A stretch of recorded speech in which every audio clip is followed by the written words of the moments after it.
Join me, Susan Regan, host of Connecticut Valley Views, the most widely watched interview program on Connecticut Public Access TV. Proof to the people is the byline. Insight without bias, generating a 360 perspective. Our mission is to focus on topical subjects with thought-provoking interviews regarding municipal leadership, current affairs, educational and political topics, as well as key destination points in New England. And here's your host for Connecticut Valley Views, Susan Regan.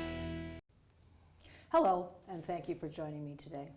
My guest is Jonathan Harris. He is the Commissioner of DCP, which is the Department of Consumer Protection, and it's a pleasure to be here with you today. It's great to be here. Thank you for having me. Very good. Now, Commissioner Harris, your career, you've been in politics for a long time, and you initiated as a member of the West Hartford Town Councils. Is that correct? Well, actually, I've also been private practice attorney for close to a quarter century and had a real estate and economic development business, well, when that was licensed actually by this department. So I have a lot of private sector experience too, but I ran in 2000 against a 20-year incumbent in the General Assembly, a guy named Bob Farr, very well-respected, good public servant. Saw him yesterday actually. And I beat Bob by 43 votes on election day. I knocked on about 5,000 Was there a votes. recount or not? There was a recount at the same time that President Bush and Vice President Gore were having their recount. Right. There was one in West Hartford, and I beat Mr. Farr on the machines, both on election day and on recount day. But there was weird things that happened with absentee ballots. Some were disqualified. They found some for him. They lost some for me. Yeah. And I lost by 9 votes out of 12,000 in 2000.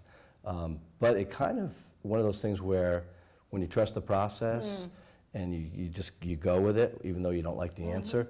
I think partly the way that I handled it, because I didn't complain, especially in contrast to the fight in Florida, that the following December it was rumored that a member of the West Hartford Town Council was going to be elevated to be a judge, and there was a vacancy. I took that vacancy. We were in the minority, 6-3, ran with a group of energetic people, including Mayor Slifka, who you've had on your show. Yes. And we took back the majority. I became mayor and was then re-elected in 2003. Well, sometimes the road can make a left-hand turn, but if you handle yourself appropriately, Right. then it's another day. Yeah, you You live to fight another day. Exactly. That's Yeah. And you know what I said? What I thought when the cameras came around me and I had lost, and all of a sudden the dream of my life and what I worked so hard for 6 months was gone. I said, what doesn't kill me makes me stronger. You have those moments where it seems like it's minutes, but it's like a couple seconds. Yes. And that just happened, and I went over, I hugged Mr. Farr, and then moved on. Yeah. You plan in a linear way, and you look back, it's like, how did I get here? Well, you also have to remember the old axiom, too, be nice to the people on your way up, you may meet them on the way down. So how you behave, people will remember. My mother always told me, never forget where you came from. I would say a lot of people have done that, though. Yeah, so a lot of people do forget where they come from, and they've got to keep their feet on the ground. Well, so Mayor of West Hartford for 3 years, just prior to, and was that challenging? Was it going through a different period of time? Did you take it through some times in which you felt the town grew and expanded? It was very challenging. It was right, after 9/11 that we were elected, and I became mayor, and the budget all of a sudden tanked. Remember, there was a recession that started right about that time. So we had some severe budget difficulties. At the same time, we found out that our 2 middle schools were very overpopulated, and so we had to build a 3rd school and figure out how to do that. We did a lot of pension reform, healthcare reform, things that people are talking about now, started on the municipal level back then. And we did Blueback Square, which is a phenomenal success. $160 million or so project. We had a bunch of other projects which seemed big until we got to that, and that not only has helped solidify West Hartford Center as the regional hub and created more jobs and expanded the tax base, but West Hartford's become a template, has it not? For other towns to look at educationally, quality of life, opportunities. It is. It really is, because there's been a lot of changes since we both grew up there. In the makeup of the town, it's much more diverse. There are about 92 languages spoken in the schools. Conard High School has a free and reduced lunch rate of close to 30%, and yet it's one of the best high schools not only in Connecticut, but it's nationally recognized. So it's an inner ring suburb that with the way it's been managed, both sides of the aisle, professional management, we've been able to actually, kind of grab onto some of the changes that people are experiencing throughout the country and make it still work. So it's really a model. Well, I think it's consistency too. It isn't as though it was initially, I Right. think, was always a successful town, let's call it a town. Yep. As it grew, it became more of a city, but it never had bad years and good years. It seems as though it was Yeah. a consistent, maybe it stayed at a moderate level, but it's always been a good place to be. I think it's had good, consistent leadership, I agree, and it's interesting, it's this urban-suburban mix. So I can walk into West Hartford Center in about 10 minutes. It's, a little less than a mile in. I live in a neighborhood that was laid out in the 30s that has no street lights, a lot of old growth trees, utilities behind it. It's dark. It can be Right. quiet at night, Right. and yet then I walk 10 minutes and I'm like kind of in this You're right there. more of an urban area. So it's a very interesting mix, very It's successful. a great mix. Well, now then you moved on, state senator for 3 terms, 2005, 2011, and then served as state deputy treasurer Yeah. from 2011 to 2012, and then appointed as executive director of the Democratic Party. Right. Now, was that a challenging spot to be in? Yeah, the governor reached out to me, as did Congressman Larson and Senator Murphy, some other people, and they wanted to try to figure out how to reinvent the party, both because they knew it was important to engage people and to make sure that you don't rest on your laurels, but you're constantly out there trying to improve what you do and how you communicate people and how you get ideas in, and the party's a real structure that you can do that in. And also because they anticipated, which was true, that 2014 was going to be a really tough year for Democrats, for getting out the vote, you name it, with the way people were thinking. And we built an operation. I started with one other person. Most of the party had us 5. By the end, we were close to 80 people, and changed the model, the way that we approached organizing, getting out the vote, registering for people to vote, and the use of technology. And we were one of the few places that in which a Democratic governor was elected last year. So, and we also, ran the tables in the other offices too. I think the party competition's important, but of course in that job, it was nice to win. Well, you're bringing all of your skill set together, and I think the reason we're discussing so much of your background, because to the current position that you have now, and you intimated to me before we started our interview that you feel as though that this particular job that you have now as commissioner is really a culmination of what you have done in the past and the experience that you have there. Now, you were appointed by Governor Malloy to take this position, and you have, what has been the most challenging aspect of your job? Not so much what is the issue of the people, but let's start with the challenge of the job itself. Well, one thing it is, I say, and it's going on 11 months, so you'd think the honeymoon would be over. The best gig I've ever had, and that's because it is a great mix of the different skill sets I've developed, whether it's my legal background and dealing with all those issues, communications, policy, management, politics sort of, but we're not a political organization, but there's, as you know, we've talked. Actually, it's got to be the most unpolitical, really, for the people to trust you to come to you. Yeah. I mean, we don't do things we're not politically motivated. That's not what we do. There are politics within you. We were talking about corporate offices. There are politics between agencies or between us and other parts of the government. So there are things that you have to deal with, and I have that skill set, thankfully. But it isn't a political environment. You're correct about that. And we get to actually do a lot of positive things, which we can talk about. But I think the biggest challenge has been that we have such a broad swath of jurisdiction, so many different subject matters.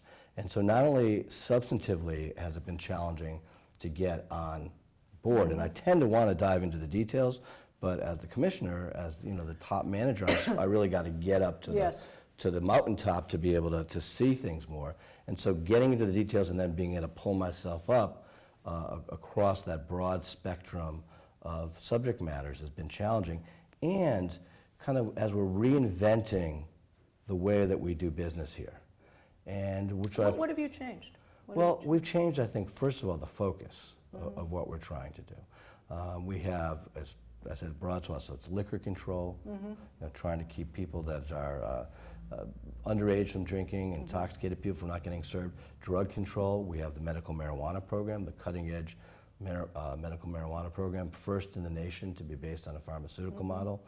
We license over 230 professions and occupations, about 220,000 plus licenses and registrations every year. We do product safety, toy safety, child safety is part of what we do. We regulate foods, weights and measures, standards. We make sure all the scales around the state are calibrated appropriately. Gaming, so we regulate the casinos, off-track betting, and the Connecticut Lottery Corporation.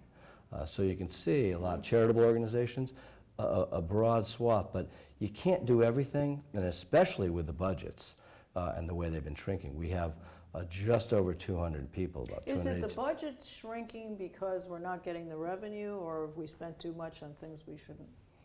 I think that you have to take a look at the revenue mix and how you're raising money. That's really the thing that I would focus on in revenue.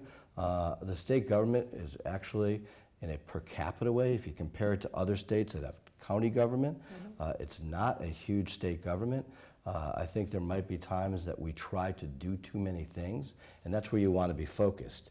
Fix the big problems. What are the problems in the market that are facing consumers? What are the problems that are facing businesses so that they don't have that level playing field and can't compete against one another in an effective and efficient way, and hone in on those important things. And that's where we want to have that focus. And then on top of that, when we pick out the big things to devote ourselves to, use process reform. Always be looking at how you're getting the job done and be willing to analyze that and make changes to your process to become more efficient and more effective at getting the job done. When you do identify the problems, what's the problem? How do you measure it? How do you line up solutions? Because we're trying to have a culture of being solution oriented. And how do you then measure through metrics whether you're actually making progress to goal? You need to keep that quantitative level going. Yeah. I often look at it myself. If I were, one of the ways I would do it, having been in corporate for so long, is to say, you need to set a strategy. You need to have a mission statement. You have to set a strategy. You have to set a timeline. You have your budget. How much have we spent? The quarter of a year is gone. How much of the full budget do we have? So I think that's what you're talking about. And then how do you, when you have these process reforms that you're constantly trying to do, we've used lean events, Kaizen events, which were developed, of course, in Japan by Toyota originally to refine the manufacturing process, but they go with any human process. Once you do that, how do you use technology then to further supplement your efficiency to make it even, step it up even more. Without losing jobs for people. Right, and we actually, since we're lean and mean, we have a lot of vacancies that we've been able to, not fill in these tough times because we're able to get the job done with fewer people. You do need... How many on your staff? We have about 218, 197 are on the general fund, so a fairly small agency for all that. I told you we needed to inspect. Scope, a very broad scope. So we're able to get it done. There's challenges all the time, and we have to rework things. And so once you do the technology, the metrics, and all of that, you can see, like, we've gone and become a lot more sort of electronic based, electronic filing, the internet, and even that, just the filing of complaints electronically. Saved the first year about $45,000. Not a huge amount, but when you start stacking up that money, we're only a $15.2 million agency. We are a rounding error in the state budget, and yet we generate about $44 million for the taxpayers of Connecticut. In the savings. Now in the money that we bring in. Some of the licensing fees, fines, penalties when we pursue businesses that are not doing the right thing. So one of our process reforms that was done a while back, the complaint center, it took about over a month, close to 6 weeks for a consumer to get a response. We have your complaint. That's down to a day now. And really? So it's freed up a lot of people's time. The casinos, we issue 15,000 licenses a year for anyone that's attached to the gaming floor. That used to take 9 months to do. We have it now down to 2 months. We freed up staff time, could absorb vacancies, and the casinos save money too. They have less to do with moving paper around, so we help the business. And we have kind of like this twofold mission, I guess. We're called consumer protection. That's true, but that's only half of it. We're there to protect consumers, and we want to do it in a cost-effective way for taxpayers. But we're also market regulators, making sure the playing field is level, and we want to be able to regulate in a way that's the least intrusive on businesses. If you're playing by the rules, we want to go do what you want to do, Right. as long as you play by the rules. The minute you don't, and businesses support this because they don't want bad actors, making the playing field unlevel. And spoiling for the industry, whatever industry that is. Exactly. So that's what we're trying to do, that balance, and we can do that. A lot of our cost savings also now with protecting consumers are surrounding education and outreach.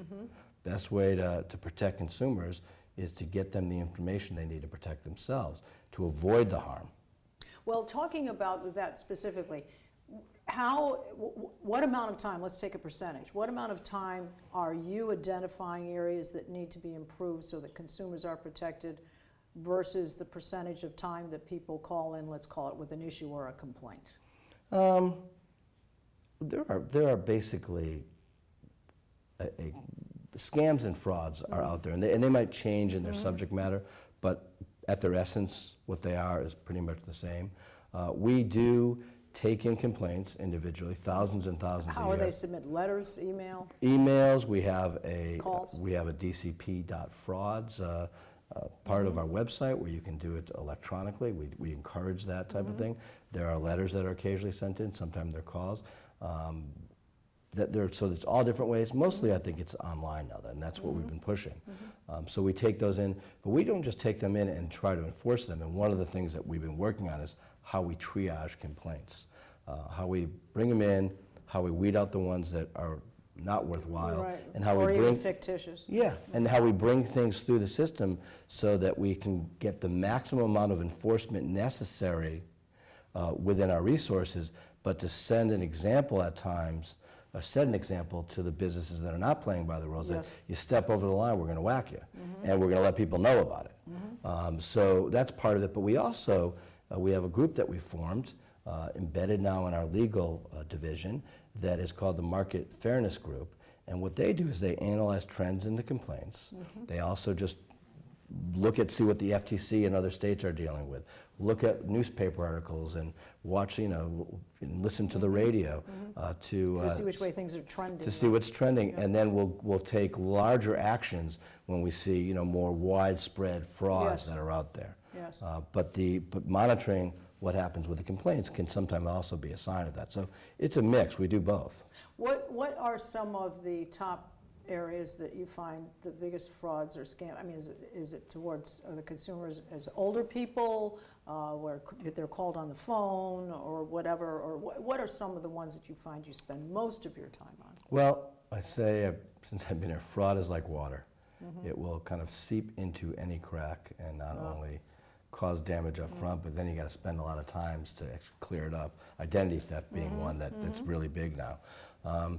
Basically, the scam artists, they will identify a weakness, whether it's pressure and making someone act quickly out of fear, that they might lose something, or someone will be hurt, or something will happen. Or the IRS. Right, or that they've won the lottery in Kenya, Right. they never filed, and they're going to lose money if they don't act quickly. Right. Some of them really harsh. They have one that we have your cousin here in jail. The grandparent scam, exactly. That's what I was thinking. Or they sometimes say they're kidnapped. I know someone that gave a senior that gave $5,000, and they came back to get more. So they'll play on that, so the subject matters change, but the basic way to find the weakness. Yeah, and so what we tell people is, don't pick up the phone if you don't know who it is. Especially with caller ID, you've got that. Exactly. You can call blocking. Yep, you can do that. You got to go through your carrier. The no-call list is very tough to enforce. People think that's like the cure for things. It's really tough, especially in Connecticut. We have jurisdiction over Connecticut companies, and occasionally we may be able to do something, but basically you really have to get your carrier to help block out calls, and hopefully they'll start applying more technology to do that better going forward, and that policymakers will talk to the telecom companies about that. If you do pick up the phone, you don't know who it is, they're telling you something that doesn't sound right, because the basic rule is the gut.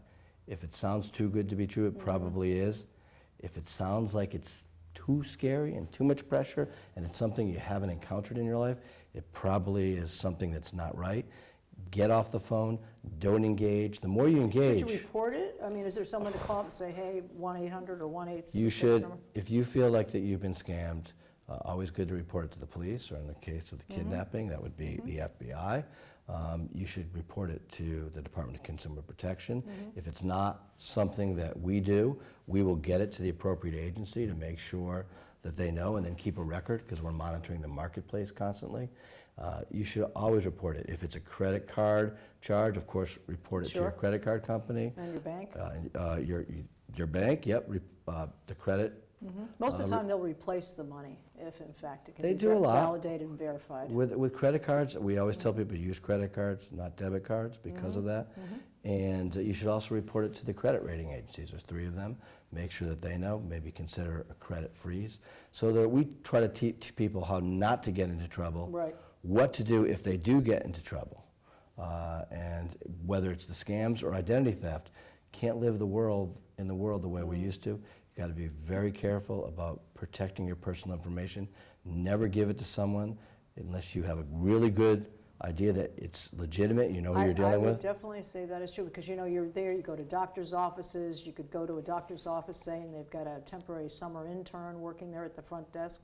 And when you think about it, your information is all there for them to read. And how do you know that they're, I mean, you see ads on TV with the girl taking down the information and so forth, but that's not even humorous. That happens to people. It does. You know, and never, if you get an email, never go right through the link. Never believe kind of what it looks like the IRS. Yeah, never open things up. Shred all your documents. Don't leave your mail in your mailbox very long, and definitely don't put your bills in the mailbox. You know, I used to put the flag up for the Postal Service to come and pick them up. Never do that. So you always have to be protecting yourself. Scrutinize your bills, whether it's a credit card bill or an explanation of benefits. Are these really my charges? Pull your credit report. You can pull it from each of the credit rating agencies once a year. Pull that periodically and see. You can do that for free. See, are there any strange charges on there? So it's not a lot of work, but it has to be consistent. And by the same token, you got to live. So just like you got to cross the street and there's risk there, there's going to be risk in the marketplace. But you got to, you know, just be smart. Do your homework. Have to be. Now, when you find an issue with a particular subject, all right, let's say it's a scam or whatever, how far does your jurisdiction go? I mean, what has been the most dramatic thing? Have you shut down businesses? Have people been arrested? I mean, how far can you take them? Yes, all Send the them to jail, fine them? With home improvement contractors, when there's a certain level of fraud that's achieved, we actually have the ability, we have all the time under the statutes, they're misdemeanors, violation of the Home Improvement Act, and we can refer that to the Attorney General's office, the only piece of criminal jurisdiction that the State Attorney General has. And there have been people that have been arrested for some serious home improvement fraud and abuses. Where they want a lot of deposit up front, and then they're going to come back, and I've got to pay for my materials, and then they go away, and then they don't show up when they say they're going to start the job. Usually it's a pattern. It has to be extreme. You don't want to get somebody arrested for nothing. A lot of times it involves somebody taking advantage of a senior, you know, when there's it's not arm's length bargaining, and there's a pattern that they've been doing this. They're not registered, so there's no access to the Home Improvement Guarantee Fund. If you use a registered contractor and you are injured by them and you get a judgment, you can come and apply to the department for money up to $15,000 to be able to, you know, help make yourself whole. If the contractor is not registered, that's why we say always make sure you use a registered contractor, that they're insured or bonded, that you get all the disclosures that are required under law in the contract to protect you. But if they're not registered, then you don't have the fund. When they're really abusive and we go through the criminal justice system, one of the things that can result is restitution, so that there is some payback to the consumers. Now, this does not happen very often. It's a more extreme remedy, but that does. And we've also, you know, had people stop doing business here, cease and desist certain practices, especially companies that are coming from out of state and using deceptive practices, because we also enforce the Connecticut Unfair Trade Practices Law, and we've had some success on that. We do administrative actions. If we ever want to take civil action against someone, we go through the Attorney General's office. Oh, okay. So That's our attorney. Okay, all right, because civil action, how would that differ, say, from the normal? Administrative action, we have administrative hearing, there are fines and penalties that can be ordered, there's restitution. It's a much simple process, it's not through the courts, but we'll join in small actions with the Attorney General or larger ones. We were able to participate with the Attorney General over the past couple of years, and in one case that involved charitable fraud.